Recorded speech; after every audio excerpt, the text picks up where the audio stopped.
नमस्कार दोस्तों, study with पवन प्रदीप में आप सब लोगों का स्वागत है। दोस्तों, आज चर्चा की जाएगी कक्षा 8 भूगोल पाठ नंबर 3 खनिज और शक्ति संसाधन, जिस पर हम खनिजों और शक्ति संसाधन के विषय में चर्चा करेंगे। हाँ, आज हम खनिज के बारे में ही चर्चा करेंगे और शक्ति संसाधन के विषय में हम अगले पाठ पर इसके अगले भाग पर हम चर्चा करेंगे। जानेंगे कि खनिज क्या होते हैं और मुख्य रूप से खनिज किन किन भागों में बांटे जाते हैं, धात्विक खनिज क्या होते हैं और धात्विक खनिज क्या होते हैं। साथ ही जानेंगे लौह धात्विक खनिज और अलौह धात्विक खनिज और खनिजों का निष्क्रमण या नहीं निष्कर्षण कैसे खनिजों को प्राप्त किया जाता है, क्या क्या उसके लिए विधियां होती हैं, क्या होता है खनन, क्या होता है प्रवेधन, क्या होता है आखनन, क्या होता है विपरीत खनन और क्या होता है कुपकी खनन। और साथ में जानेंगे कि हम जो प्रमुख महाद्वीप हैं वहाँ पर कौन कौन से मुख्य खनिज पाए जाते हैं। तो आइए चर्चा शुरू करते हैं। हाँ, इससे पहले मैं आप सब लोगों को बताना चाहूँगा कि हमारे इस YouTube चैनल के माध्यम से प्रतिदिन 6, 7, 8, 9, 10 में से किसी एक कक्षा पर रोज़ चर्चा की जाती है, जो NCERT किताबों के आधार पर होती है, जो आप लोगों के लिए काफ़ी महत्वपूर्ण है और साथ में उन प्रतियोगी परीक्षाओं में भी भाग लेने वाले लोगों के लिए भी काफ़ी महत्वपूर्ण है, जो कि यहाँ से प्रश्न काफ़ी ज़्यादा पूछे जाते हैं। आइए चर्चा शुरू करें। कीरी सुकांत से मिलने के लिए धनबाद के निकट उसके पैतृक स्थान पर जाती है। धनबाद झारखंड का एक क्षेत्र है। झारखंड का यह क्षेत्र कोयला के लिए जाना जाता है। उसने विशाल काले क्षेत्र देखकर आश्चर्यचकित थी और सुकांत से पूछा कि यहाँ धूल भरी और काला क्षेत्र क्यों दिखाई दे रहा है। सुकांत, जो उसका दोस्त था, उसने बताया कि यहाँ पर कोयले के क्षेत्र हैं और आपको जो ये वाहन दिखाई दे रहे हैं, ट्रक दिखाई दे रहे हैं, ये कोयला ले जा रहे हैं। सुकांत ने उत्तर दिया। तब जो बालिका थी किरी, उसने फिर से पूछा कि भाई खनिज क्या है। और तब सुकांत बताता है कि भाई जिस प्रकार से पृथ्वी में क्या होता है कि अनेक प्रकार के इस पृथ्वी में क्या है, अनेक प्रकार के चट्टानों में कई पदार्थ मिले होते हैं जो खनिज कहलाते हैं। ये खनिज पृथ्वी की चट्टान पर पट्टी और सभी जगह पर फैले होते हैं। प्रश्न पूछा जाता है खनिज किसे कहते हैं। अगर हम खनिज किसे कहते हैं तो प्राकृतिक रूप से जो प्राप्त होने वाला पदार्थ जिसका निश्चित रासायनिक संगठन हो वह खनिज कहलाते हैं। प्रश्न अगर पूछा जाए खनिज किसे कहते हैं, प्राकृतिक रूप से प्राप्त होने वाला पदार्थ जिसका निश्चित रासायनिक संगठन हो खनिज कहलाते हैं। खनिज सभी स्थानों पर समान रूप से वितरित नहीं होते हैं। वे किसी विशेष स्थान या सेल समूह में संकेंद्रित कुछ ऐसे क्षेत्रों में पाए जाते हैं जो आसानी से अभिगम्य नहीं है। खनिज क्या है कि संकेंद्रित होते हैं विशेष सेल समूहों में और कहीं से तो निकाले जा सकते हैं, लेकिन कहीं से उन्हें प्राप्त करना अभिगम्य है, मतलब काफ़ी कठिन है। जैसे आर्कटिक महासागर है और अंटार्कटिका महाद्वीप है, इनसे खनिज प्राप्त करना क्या है, थोड़ा मुश्किल भरा काम है। खनिज विभिन्न प्रकार के भूवैज्ञानिक परिवेश में अलग अलग दशाओं में निर्मित होते हैं। वे बिना किसी मानवीय हस्तक्षेप के प्राकृतिक प्रक्रियाओं द्वारा निर्मित होते हैं। अगर प्रश्न पूछा जाए कि खनिज कैसे निर्मित होते हैं तो खनिज प्राकृतिक प्रक्रियाओं के द्वारा निर्मित होते हैं। वे अपने भौतिक गुणों जैसे रंग, घनत्व, कठोरता और रासायनिक गुणों यथा विलेयता के आधार पर पहचाने जा सकते हैं। आगे हम चर्चा करेंगे खनिजों के प्रकार। पृथ्वी पर 3000 से अधिक विभिन्न खनिज हैं, लेकिन संरचना के आधार पर खनिजों को मुख्यतः धात्विक एवं अधात्विक खनिजों में वर्गीकृत किया जाता है। अगर प्रश्न पूछा जाएगा कि संरचना के आधार पर खनिजों को किस प्रकार से बांटा जा सकता है, तो संरचना के आधार पर खनिजों को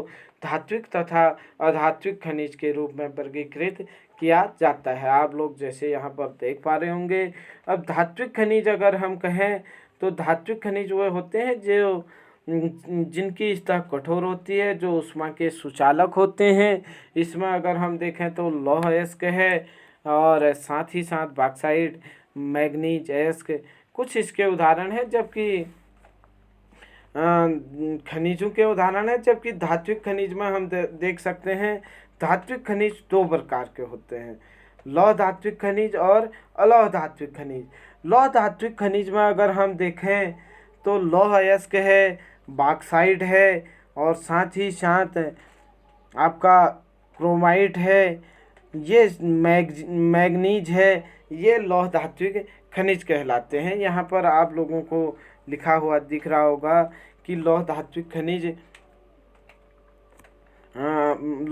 खनिज आप देख सकते हैं, लौह अयस्क है, मैग्नीज है, क्रोमोमाइट है, ये लौह धात्विक खनिज है। जबकि अलौह धात्विक खनिजों में हम बात करें तो सोना, चांदी, तांबा, ये सब क्या हैं, अलौह धात्विक खनिज हैं। इसके बाद अगर हम अधात्विक खनिजों की चर्चा करें तो मतलब जो धातु नहीं है वह अधात्विक खनिज कहलाते हैं। जैसे चूना पत्थर है, अभ्रक है, और साथ ही साथ जिप्सम है, यह अलौह धात्विक खनिज हैं। प्रश्न पूछा जा सकता है कि अलौह धात्विक खनिज क्या है। चूना पत्थर है, जिप्सम है, और अन्य जो अभ्रक है, ये सब क्या हैं, अलौह धात्विक खनिज हैं। आशा करता हूँ कि आप लोग समझ पा रहे होंगे धात्विक खनिज और अलौह धात्विक खनिज। खनिजों को खनन, प्रवेधन या आखनन के विधि से प्राप्त किया जा सकता है। अब ये खनिजों को कैसे हम प्राप्त करते हैं इसके विषय में जानने का प्रयास करेंगे। खनिजों को हम या तो खनन करके या प्रवेधन करके या आखनन करके प्राप्त करते हैं। आप देख सकते हैं खनिजों का निष्करण मुख्यतः 3 रूपों से किया जाता है, खनन के द्वारा, प्रवेधन के द्वारा और आखनन के द्वारा। खनन क्या होता है? खनन मुख्य तौर पर 2 प्रकार का होता है, विपरीत खनन और कूपकी खनन। विपरीत खनन क्या होता है कि भूपट्टी को हटाकर जब या नहीं पृथ्वी के ऊपरी भाग में कम गहराई पर हम खनन कार्य करके खनिज प्राप्त करते हैं तो वो विपरीत खनन कहलाता है। जबकि कूपकी खनन हम जब क्या करते हैं, गहन वेदन जिन्हें कूपन कहते हैं, और अधिक गहराई में स्थित खनिज निक्षेपों तक पहुंचने के लिए बनाए जाते हैं। जब कूप बनाए जाते हैं या नहीं अधिक गहराई तक खननों तक पहुंचने के लिए खोदा जाता है तो उसे कूप की खनन कहते हैं। मतलब एक कूप टाइप का बनाया जाता है तो वह कूप की खनन होता है। जबकि अगर हम प्रवेधन की बात करें तो प्रवेधन की अगर हम बात करें तो जिन्हें बाहर निकालने के लिए गहन कूपों से खुदाई की जाती है, इसे प्रवेधन कहते हैं। अब गहन खुदाई यहाँ भी हो रही है, लेकिन यहाँ कूप बनाए जा रहे थे और खनिज निकाले जा रहे थे। जबकि प्रवेधन के द्वारा जो खनिज निकाले जाते हैं वो पेट्रोलियम एवं प्राकृतिक गैस निकाले जाते हैं। प्राकृतिक गैस एवं पेट्रोलियम किस विधि से निकाले जाते हैं कहेंगे तो हम प्रवेधन विधि से निकाले जाते हैं। और साथ ही साथ आखनन, पृथ्वी के जो ऊपरी स्तर से खनिज प्राप्त होते हैं या नहीं थोड़ा ही आसानी से खोदकर जो खनिज प्राप्त किए जाते हैं वो आखनन कहलाता है। आशा करता हूँ आप समझ पाए होंगे कि किसे कहते हैं प्रवेधन और किसे कहते हैं आखनन, और साथ में क्या होता है खनन। आइए चर्चा आगे शुरू करते हैं कि इस प्रकार से खनिजों का वितरण किया गया है। खनिजों के वितरण के संदर्भ में हम पढ़ेंगे और साथ में आप लोग समझेंगे कि मानचित्र में किस आधार पर हमें उसे समझना है। एक बार हम जल्दी से पढ़ लें। खनिज विभिन्न प्रकार के सेलों में पाए जाते हैं। कुछ खनिज आग्नेय सेलों में पाए जाते हैं, कुछ कायांतरित सेलों में, जबकि कुछ अवसादी सेलों में पाए जाते हैं। कक्षा 7 में आप लोगों ने सेलों के बारे में पढ़ा। सेल 3 प्रकार के होते हैं, आग्नेय, अवसादी और कायांतरित सेल। और इन तीनों प्रकार के सेलों में क्या पाए जाते हैं? खनिज पाए जाते हैं। धात्विक खनिज आग्नेय और कायांतरित सेल समूहों में जिसमें विशाल पठारों का निर्माण होता है में पाए जाते हैं। प्रश्न पूछा जाता है कि धात्विक खनिज कहाँ पाए जाते हैं? धात्विक खनिज आग्नेय और कायांतरित सेल जहाँ पर विशाल पठार होते हैं वहाँ पर पाए जाते हैं। अगर हम उत्तरी स्वीडन में लौह अयस्क, ऑन्टारियो कनाडा में तांबे और निकेल के निक्षेप, और दक्षिण अफ्रीका में लोहा, निकेल, क्रोमाइट और प्लेटिनियम आग्नेय और कांतिज शैलों में पाए जाने वाले खनिजों के उदाहरण हैं। आग्नेय और अवसादी शैलों में कौन से खनिज पाए जाते हैं? आप देख सकते हैं स्वीडन में लौह अयस्क, ऑन्टारियो कनाडा में तांबा और निकेल, दक्षिण अफ्रीका में लोहा, निकेल, क्रोमाइट, प्लेटिनियम आग्नेय और कायांतित सेल दोनों प्रकार के सेलों में पाए जाते हैं, जबकि नवीन मैदानों और नवीन बलित पर्वतों के अवसादी सेल समूहों में अधात्विक खनिज जैसे चूना पत्थर है पाए जाते हैं। फ्रांस के काकेशस प्रदेश में चूना निक्षेप, जॉर्जिया के यूक्रेन में मैंगनीज और निक्षेप, और अल्जीरिया के फास्फेट स्तर इसके कुछ उदाहरण हैं। खनिज ईंधन जैसे कोयला, पेट्रोलियम भी अवसादी स्तर पर पाए जाते हैं। जो हमने चर्चा की या नहीं, जो हमने यहाँ पर देखा, उसे हम इस मानचित्र के माध्यम से भी समझने का प्रयास करेंगे। जैसे कि आप लोगों ने देखा था कि स्वीडन यह यूरोप के ऊपरी भाग में आता है। यहाँ पर लौह अयस्क, और जो कनाडा का ओंटारियो क्षेत्र है यहाँ ऊपरी क्षेत्र में आएगा। यहाँ पर तांबा और निकेल के निक्षेप पाए जाते हैं, जबकि दक्षिण अफ्रीका में निकेल, दक्षिण अफ्रीका महाद्वीपीय है। आप देख सकते हैं यहाँ निकेल, क्रोमोमाइट, प्लेटिनियम के सेल पाए जाते हैं या नहीं खनिज पाए जाते हैं। जबकि हमने देखा था नवीन बलित पर्वतों में अवसादी सेल समूह थे, जो वहाँ पर चूना पत्थर आदि पाए जाते थे। फ्रांस के काकेशस पर्वत, फ्रांस भी आपका इस लगभग इस स्थान पर होगा, और यहाँ काकेशस पर्वत में चूना पत्थर के निक्षेप, जॉर्जिया और यूक्रेन में मैंगनीज आप देख सकते हैं। एशिया के ऊपरी भाग जॉर्जिया और यूक्रेन, एशिया और यूरोप, यूरोप में जो इनका क्षेत्र है जॉर्जिया, यूक्रेन, इस क्षेत्रों में भी क्या पाए जाते हैं? फास्फेट शस्त्र पाए जाते हैं या नहीं, फास्फेट खनिज पाए जाते हैं। ये पाठ के दौरान हमने अभी चर्चा की थी। उसके बाद हम समझने का प्रयास करेंगे कि किन महाद्वीपों में मुख्यतः किस प्रकार के खनिज पाए जाते हैं। आप देख रहे हैं एशिया महाद्वीप में चीन और भारत के पास विशाल लौह अयस्क निक्षेप है। यह महाद्वीप विश्व का आधे से अधिक टिन उत्पादन करता है। कौन सा महाद्वीप सर्वाधिक टिन उत्पादन करता है? तो हम कह सकते हैं कि एशिया महाद्वीप सर्वाधिक टिन उत्पादन करता है। आप देख सकते हैं टिन उत्पादन में चीन है, मलेशिया है और इंडोनेशिया है, विश्व के अग्रणी देश हैं। प्रश्न पूछा जाएगा कि टिन उत्पादन में विश्व के 3 अग्रणी देशों के नाम बताइए। आप बता सकते हैं चीन, मलेशिया, इंडोनेशिया विश्व के 3 अग्रणी टिन उत्पादक देश हैं। चीन सीसा, एंटी मनी और टंगस्टन के उत्पादन के लिए भी अग्रणी है। एशिया मैंगनीज, बॉक्साइट, निकेल, जस्ता और तांबा के निक्षेप भी यहाँ पर पाए जाते हैं। यूरोप की अगर बात करें, यूरोप में विश्व के लौह अयस्क का अग्रणी उत्पादक है। यूरोप भी क्या है, लौह अयस्क यहाँ पर काफ़ी मात्रा में पाया जाता है। रूस, यूक्रेन, स्वीडन और फ्रांस लौह अयस्क के विशाल निक्षेप वाले देश हैं। तांबा, सीसा, जस्ता, मैंगनीज, निकेल खनिजों के निक्षेप पूर्वी यूरोप और यूरोपी रूस में भी पाए जाते हैं। यूरोप का कुछ हिस्सा एशिया में भी आता है, जबकि बाकी यूक्रेन, स्वीडन ये सारे क्या हैं, यूरोपीय देश हैं। उत्तर अमेरिका में अगर बात करें तो यहाँ पर 3 क्षेत्र अवस्थित हैं, जैसे ग्रेट लेक, उत्तर में कनाडियन शील्ड प्रदेश, अपलेशियन प्रदेश, और पश्चिम की पर्वत श्रृंखलाएँ लौह अयस्क, निकेल, सोना, यूरेनियम और तांबा का खनन करते हैं। कार्डिनियन पर्वत श्रेणी, इसे हम भी मानचित्र के माध्यम से थोड़ा समझने का प्रयास करेंगे। देखिए आप यहाँ पर 7 महाद्वीप हैं। 7 महाद्वीप आप लोग जानते हैं, उत्तरी अमेरिका, दक्षिणी America, Africa, Asia, Europe, Australia एवं अंटार्कटिका महाद्वीप। ये 7 महाद्वीप हैं विश्व के प्रश्न पूछा जाता है कि कितने महाद्वीप हैं। 7 महाद्वीप हैं। कौन कौन से हैं आप लोगों ने यहाँ पर देखा। और उसके साथ साथ 5 महासागर भी यहाँ पर दिए गए हैं। प्रशांत महासागर, अटलांटिक महासागर, हिंद महासागर और साथ ही साथ आपका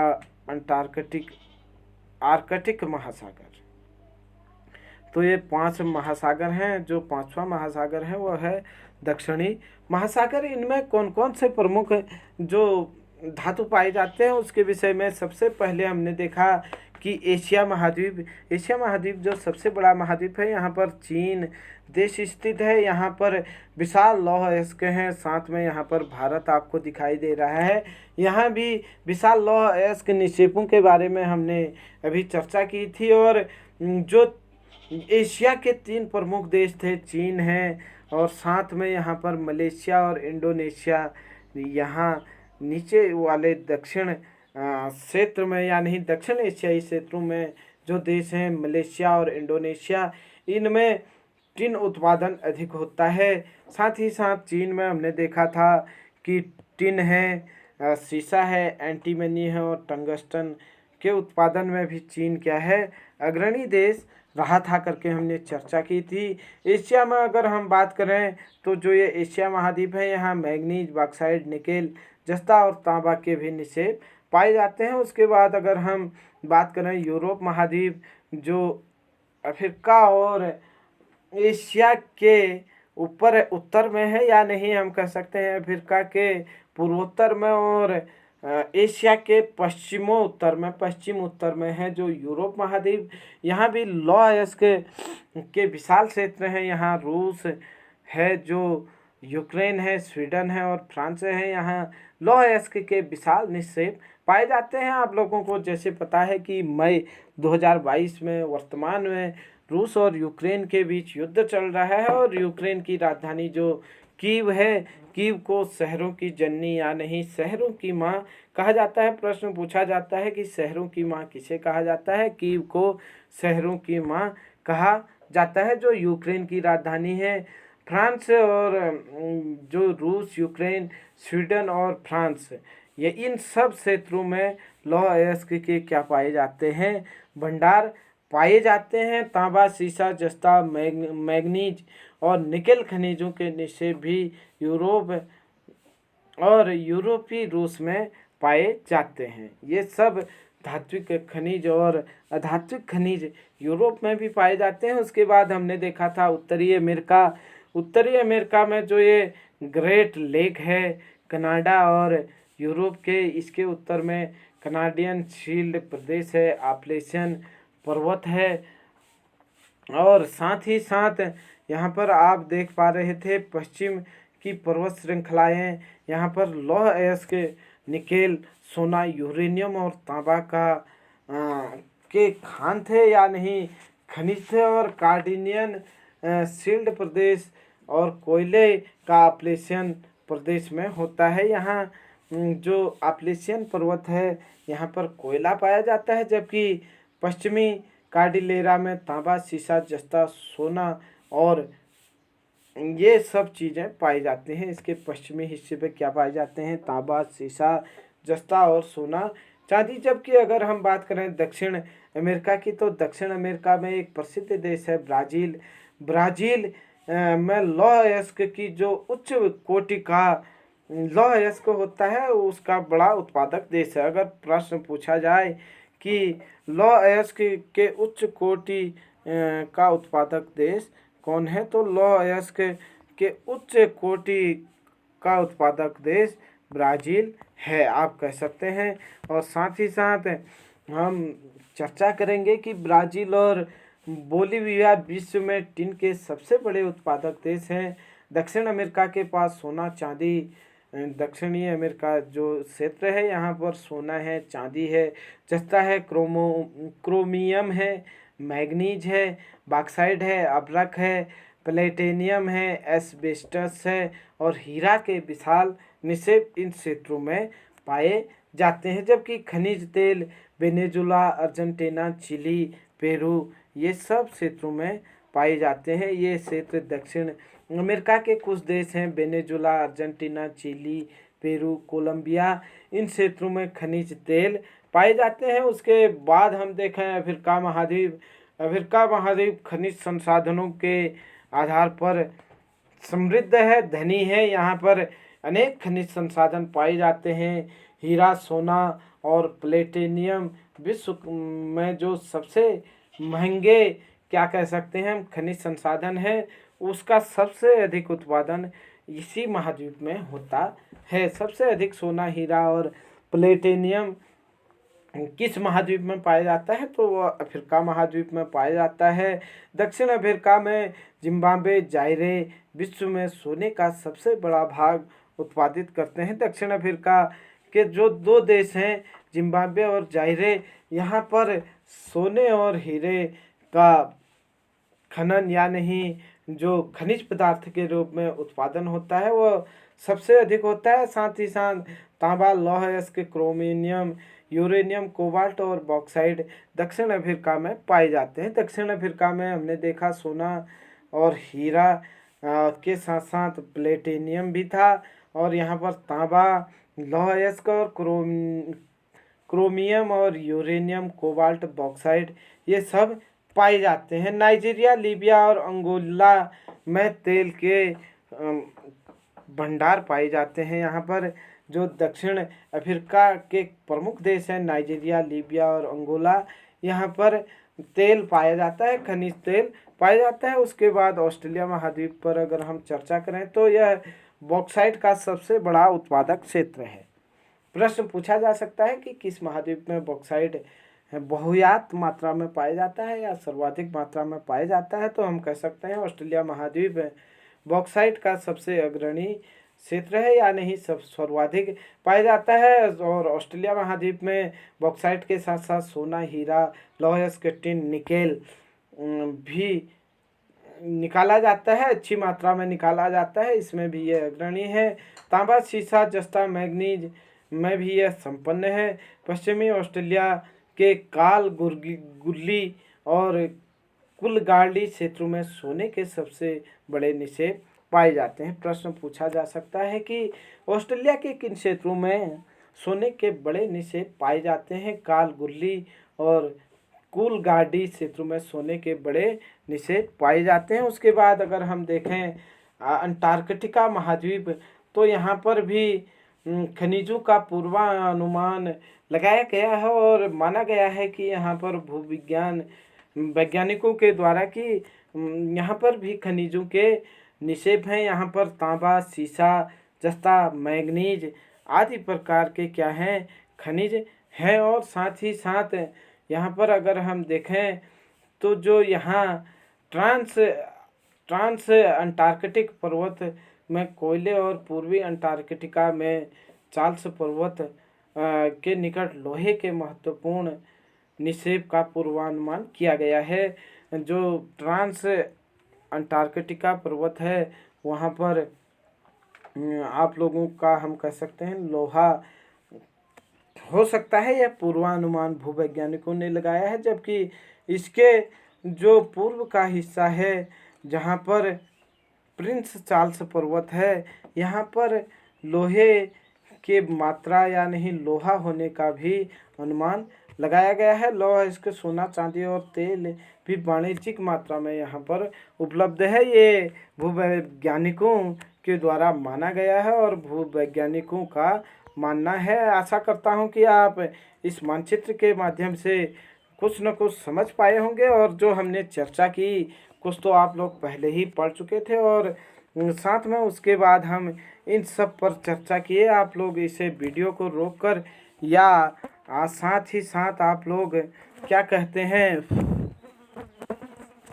साथ ही साथ आप लोग वीडियो को रोकने के साथ स्क्रीनशॉट से भी इस क्षेत्र के माध्यम में पाए जाने वाले खनिजों के बारे में आप अध्ययन कर सकते हैं, जो हम चर्चा अभी मानचित्र के माध्यम से किए। उसके बाद अगर हम बात करें तो खनिजों के उपयोग क्या हैं, इस पर जानने का प्रयास करेंगे। खनिजों का उपयोग उद्योगों में होता है, रत्नों के लिए प्रयोग किया जाता है, जैसे कि आप लोग जानते हैं आभूषण बनाए जाते हैं। खनिज प्रायः कठोर होते हैं, इन्हें आभूषण बनाने के लिए विभिन्न शैलियों से जड़ा होता है। आभूषण बनाने के लिए क्या होता है, विभिन्न शैलियों से जड़ा होता है, डिजाइन निकाली जाती है। तांबा अन्य धातु जिसका उपयोग सिक्के से लेकर पाइप तथा अन्य वस्त्रों को बनाने के लिए किया जाता है। कंप्यूटर उद्योग में प्रयुक्त होने वाला सिलिकॉन क्वार्ट्जाइट से प्राप्त होता है। कंप्यूटर उद्योग में किसकी आवश्यकता होती है, सिलिकॉन क्वार्ट्जाइट और का प्रयोग किया जाता है। एल्युमिनियम जिसे उसके अयस्क बॉक्साइट से प्राप्त होते हैं का उपयोग ऑटोमोबाइल और हवाई जहाज, बोतलबंदी उद्योग, भवन निर्माण और रसोई बर्तन तक में किया जाता है। प्रश्न पूछा जा सकता है कि एल्युमिनियम का प्रयोग किस में किया जाता है। एल्युमिनियम का प्रयोग आप देख रहे हैं ऑटोमोबाइल, हवाई जहाज, बोतलबंदी उद्योग, भवन निर्माण आदि में किया जाता है। अब चर्चा करेंगे खनिजों का संरक्षण। खनिज अनवीकरणीय संसाधन है। प्रश्न पूछा जाएगा कि खनिज किस प्रकार का संसाधन है, नवीकरणीय संसाधन या अनवीकरणीय संसाधन या गैर परंपरागत संसाधन या परंपरागत संसाधन। इस प्रकार के 4 ऑप्शन हो सकते हैं या वन लाइनर फॉर्मेट में पूछा जा सकता है कि खनिज में जो संसाधन है वो किस प्रकार का संसाधन है। खनिज अनवीकरणीय संसाधन है। खनिजों के निर्माण और संचयन में हजारों वर्ष लगते हैं।